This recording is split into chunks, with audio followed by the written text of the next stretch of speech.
sir. Please, take your seats.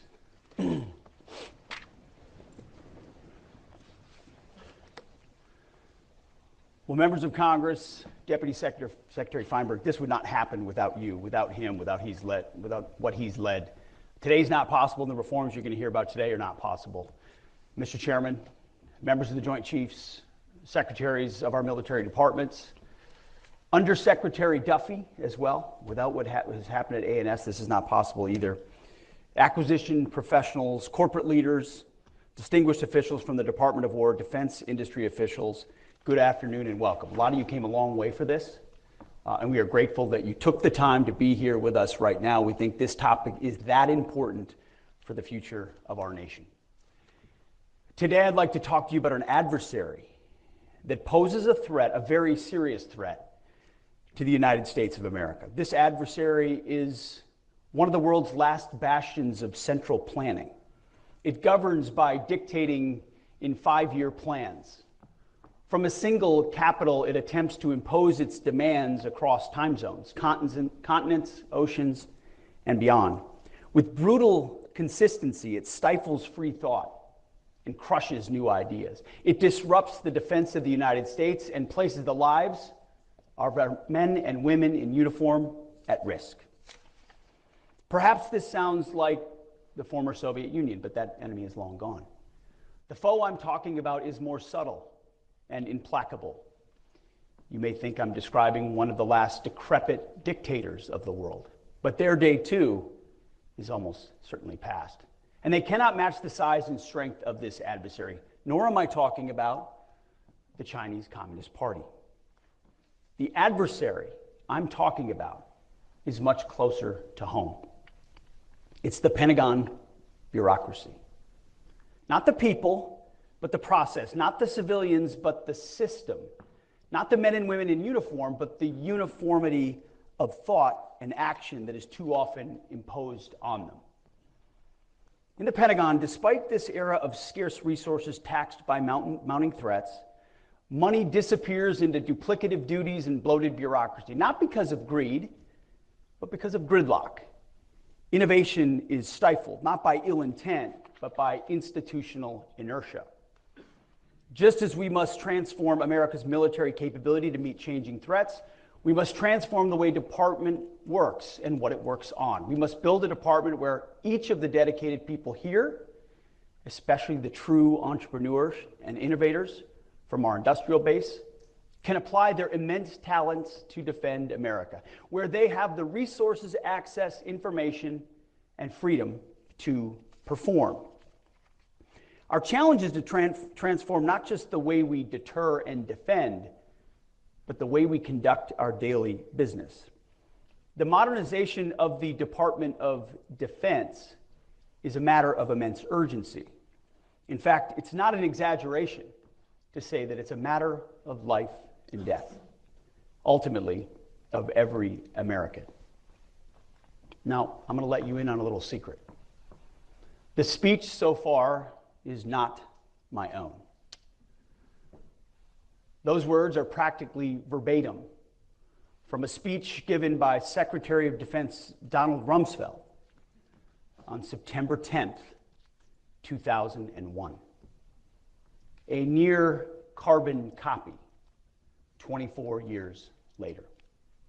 Now, the world changed the day after he gave that speech on 9/11, and the wars in Iraq and Afghanistan began. As a result, Secretary Rumsfeld never quite had the full opportunity to implement many of his reforms. To quote him, or paraphrase him again, we went to war with the army we had, not the army he or we wanted. Today, the need for Pentagon transformation, not just reform, is even more urgent than it was when Secretary Rumsfeld spoke those words nearly a quarter century ago. And his words are just as true now as they were then. The threat environment we face is advanced and multifaceted. Technology is evolving at an accelerated pace. The information landscape has become increasingly segmented and personal and exploited by our enemies. Many of our adversaries, as you know, don't wear uniforms and use civilians as human shields. Our enemies often activate under the threshold of armed conflict, the gray zone, and intend to destroy us from within. The world seems smaller and more familiar, yet at the same time, more complex. As I alluded to in my Quantico speech a few weeks ago, today we're undertaking a department-wide transformation of requirements, acquisition, and foreign military sales, addressing a core function of what we do at the War Department, identifying what our warfighters need, how we buy those capabilities, and then how we share those capabilities with our allies and partners, all in service of decisively winning any war that we must wage. For too long, our department has been hampered by a bureaucracy bogged down by burdensome and inefficient processes, paralyzed by impossible risk thresholds, and distracted by agendas that have nothing to do with warfighting. Naturally, such a system gives rise to a certain culture within the organization, and people adapt to that culture in order to thrive within it. The institution shapes the individuals as much as the individuals shape the institution. It becomes mutually reinforcing, and over time, the prevailing pattern becomes more and more entrenched, risk-averse, and immovable, to the point that the whole psychology of the department is stuck in a system in which process, not outcomes, matter the most. Previous administrations have tried and failed to address these issues, seeking to go around the process rather than confront it head on, leaving our military and our industrial base weaker as a result. The department's perverse process has in turn fostered a culture in today's defense industrial base that makes it unlike any other American market, uniquely tailored to the Pentagon in the worst way. Unstable demand signals, uncertain projections, and volatile customer base has caused the defense industry to adopt the same entrenched, risk-averse, and lethargic culture that we have in government. The result, an absence of urgency, a fear of innovation, and a fundamental lack of trust between the military customer and our more limited than it should be, defense industrial base. What's worse, the defense industry financially benefits from our backwards culture. Schedule overruns, huge order backlogs, and too predictable cost increases become the norm. Our military and our taxpayers need a defense industrial base that it can count on to scale with urgency in a crisis, not one that is content to wait for money before taking urgent action. This relates to the whole industrial base, and most importantly to the large primes that we do business with today. These large defense primes need to change to focus on speed and volume and to invest their own capital to get there. If we do that, the Department of War is, of course, big time supportive of profits. We are capitalists, after all. But if they do not, those big ones will fade away. We've all heard this sort of talk before. Transformation of our acquisition process is a war of attrition, a war that we intend to win. Day by day, week by week, month by month, year by year. I'm telling you, Feinberg and Duffy won't stop. It's been the department's fault for far too long that we're in this predicament. And it will take a focused and sustained effort to succeed, and succeed we must. We will no longer ignore the plank in our own eye. The goal of this speech is not to name and shame people or companies or departments. Many of you have done important and patriotic work for our nation and this department for years. Many for decades. But rather, I wanted the opportunity to look you, my fellow patriots, straight in the eye and tell you how important you are. You will determine whether we deliver for our warfighters. You will determine whether we win our next war. Either you, our companies, our industries, our defense industrial base deliver, or we fail. It is literally life or death. Every dollar squandered on redundancy, bureaucracy, and waste is a dollar that could be used to outfit and supply the warfighter. We must wage an all-out campaign to streamline the Pentagon's process to unshackle our people from unproductive work and to shift our resources from the bureaucracy to the battlefield.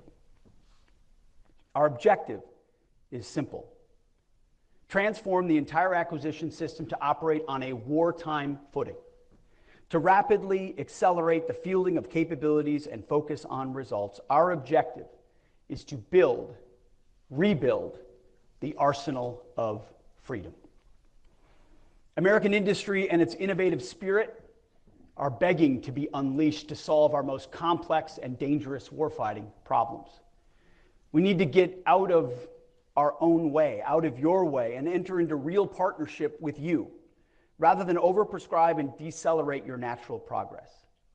In turn, industry needs to perceive business with the Department of War from the perspective of growth and assume risk to partner with the United States. Speed and a focus on outcomes are fundamental to successful deterrence. Our warfighters require the depth of capabilities to deter any aggression and, if necessary, decisively defeat any enemy that dares to challenge America. We're talking here about transformation, not toothless reform, and we're seeking it fast. Now, some will say that any effort to reform the Pentagon bureaucracy is punishment for real or perceived slights. We think that's nonsense. I'm not here to punish, we're here to liberate. I'm not here to reform, but to transform and empower. We mean to save the bureaucracy from itself. Because the chairman and I talk about this all the time.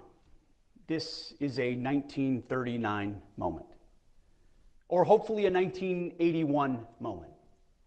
A moment of mounting urgency. Enemies gather, threats grow, you feel it, I feel it.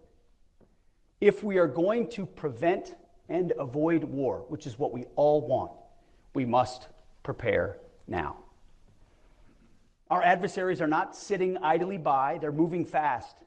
They're developing and delivering new capabilities at a rate that should be sobering to every American, especially those who work in the Pentagon and in the defense industrial base. Their ambitions and intentions are bold. Their actions speak volumes, and frankly, at times we've been too damn slow to respond. But before we get too far along, when it comes to transformation, let me give some credit where credit is due. President Trump has led on this, issued 4 executive orders directing transformation of defense acquisition, spurring innovation of the defense industrial base in particular, and the entire federal procurement process and foreign military sales in general.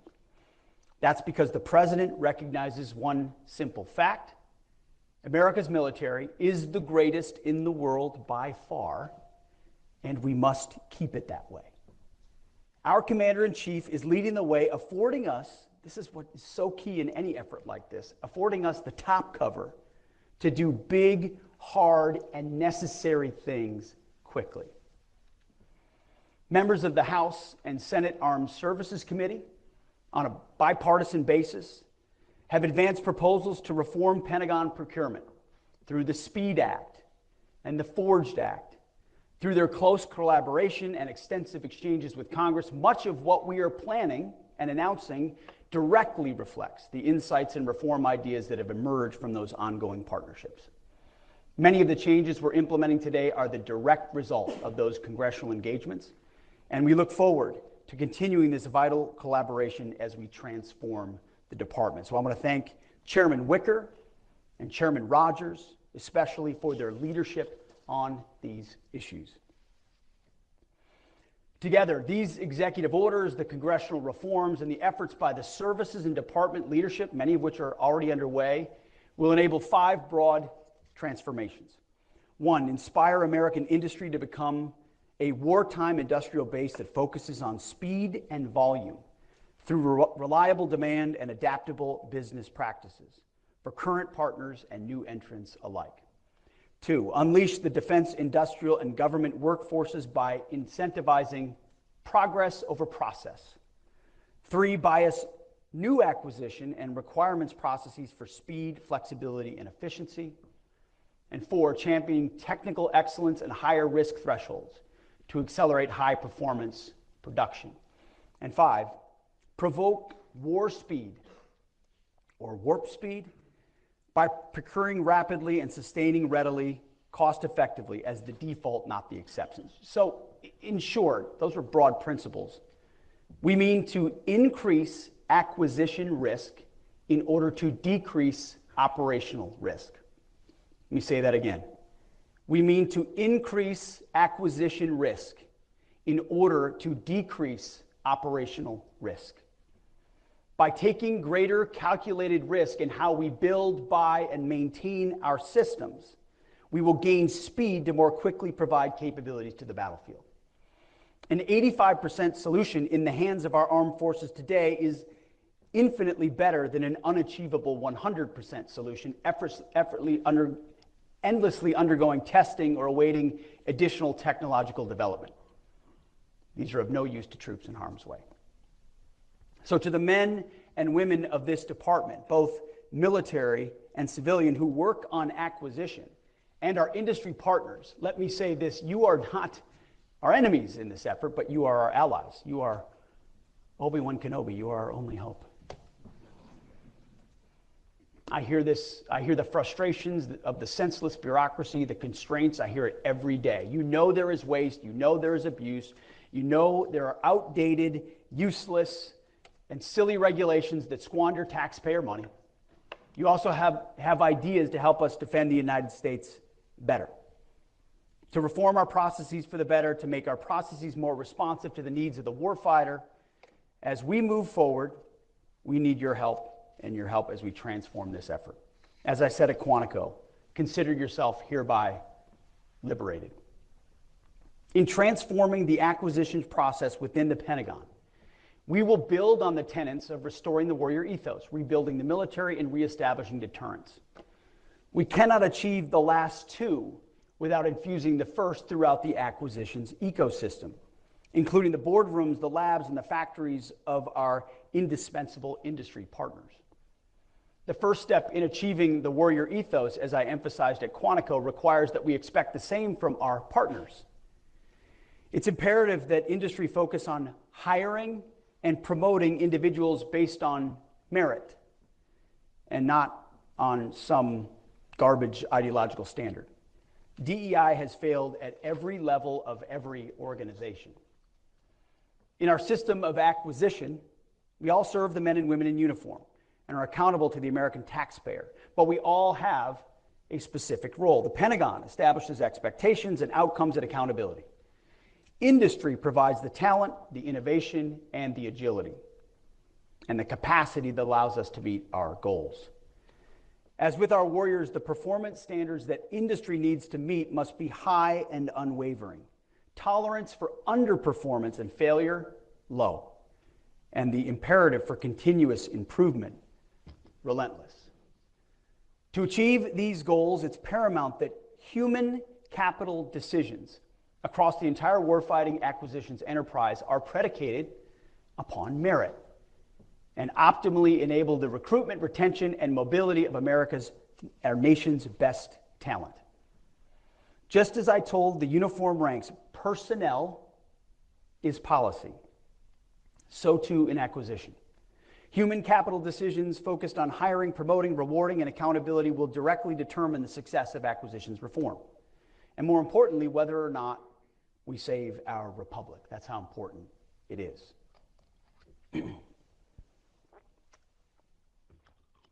The time for half measures, it's been over for decades, as Secretary Rumsfeld's speech reminds us.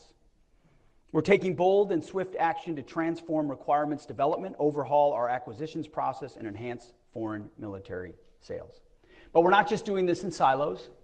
The development of this transformation has prioritized civil-military collaboration at every step, ensuring both our civilian and military leaders across the services and the joint staff directly contributed to the development of the coordination of this overhaul. This was not OSW sitting in a room thinking up ideas. This was collaborative across the Pentagon with the services and the joint staff to figure out how we can make this happen. This is a team effort at the Pentagon, not a hostile takeover. Here are the 5 overarching transformative pillars that form the foundation on the procurement process. First, we will stabilize demand signals. We will award companies bigger, longer contracts for proven systems. So those companies will be confident in investing more to grow the industrial base that supplies our weapon systems more and faster. Second, we will prioritize the purchase of industry-driven solutions, commercial solutions first, that meet our needs faster, even if that means bids do not meet every requirement. It means that we will be open to buying the 85% solution and iterate together over time to achieve the 100% solution. It also means there will be no non-compliant bids. Third, we will empower our program leaders with the control, expertise, and authority to direct program outcomes, to move money, and quickly adjust the priority of required system performance to deliver on time and under budget. Fourth, we will inject urgency and excellence into the DIB. The Department of War will only do business with industry partners that share our priority of speed and volume above all else, who are willing to surge American manufacturing at the speed of ingenuity to deliver rapidly and reliably for our warfighters. And fifth, regulatory reform.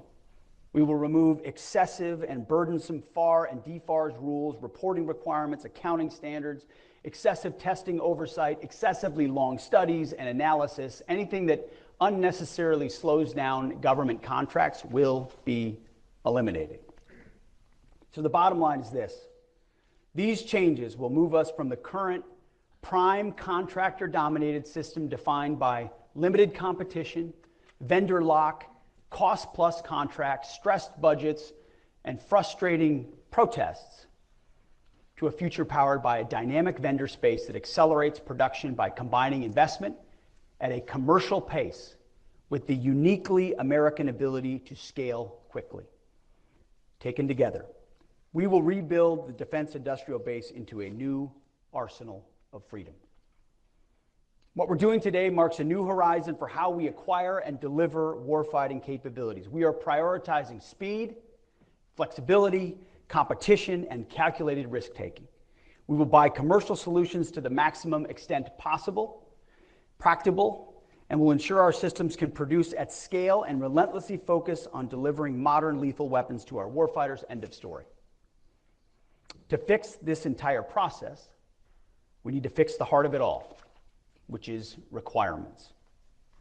For decades, our requirements process, under the name, and you know it well, Joint Capabilities Integration Development System, or JCIDS, has become an inefficient bureaucratic system in need of a complete overhaul. Which is why today, at my direction, we are transforming the department's process for joint requirements determination. Re-envisioning the requirements process is a decisive step in rebuilding the nation that once led the world in turning ideas into combat power, thoughts into lethality. I am canceling JCIDS, which moved at the speed of paperwork, not war. To put it plainly, JCIDS became a years-long bureaucratic anchor that dragged us down while our adversaries surged ahead with purpose and precision. JCIDS was focused on defining systems requirements, staffing them through countless oversight boards, and then locking them down, while threats and technologies continued to evolve. To validate requirements documents, JCIDS often took over 300 days. Yes, 300 days to close to one whole year just to approve a single document. By the time it got stamped, and it probably was stamped, the threat had changed and the warfighters' needs had shifted. The process was so complicated that there is a 400-page manual, instruction manual, just to understand it, imposing endless templates and layers for review. JCIDS had dozens of reviewers and sign-offs and hundreds of comments to approve a single document. It's its own ecosystem, most of which added little to no value. We tried to please everyone, so we chased consensus instead of clarity. It became a go-along to get-along process. The result? Overspecified requirements that satisfy everyone and serve no one.